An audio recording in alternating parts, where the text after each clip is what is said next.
Digital voter card download করার জন্য যে কাজটি করতে হবে, প্রথমেই গুগলে গিয়ে সার্চ করবেন ভোটার কার্ড লিখে।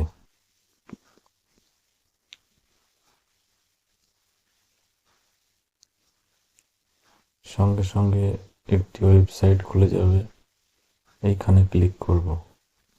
ক্লিক করার সাথে সাথে ভোটার পোর্টাল, যদি আপনার রেজিস্ট্রেশন করা থাকে, ওপেন হয়ে যাবে।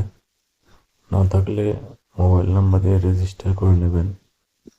তারপরে আমরা চলে যাব সার্ভিস বলে একটা অপশনের মধ্যে। এই দেখুন সার্ভিস। এই সার্ভিসের মধ্যে রয়েছে ভোটার কার্ড ডাউনলোড করার জায়গা।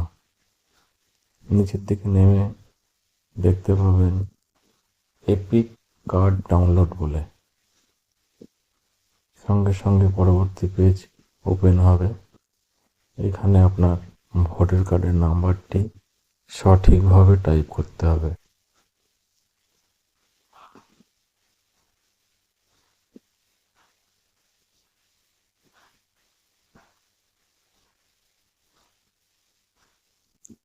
তারপর এখানে স্টেট যেটা আপনার সেটা লিখবেন এবং সার্চ বোতামে সার্চ করবেন।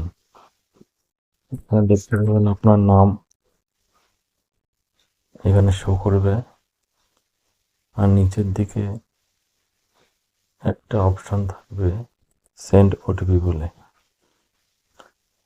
এখানে ক্লিক করার সঙ্গে সঙ্গে আপনার ভোটার কার্ডে যে মোবাইল নাম্বারটা দেওয়া আছে ওখানে একটা ওটিপি যাবে।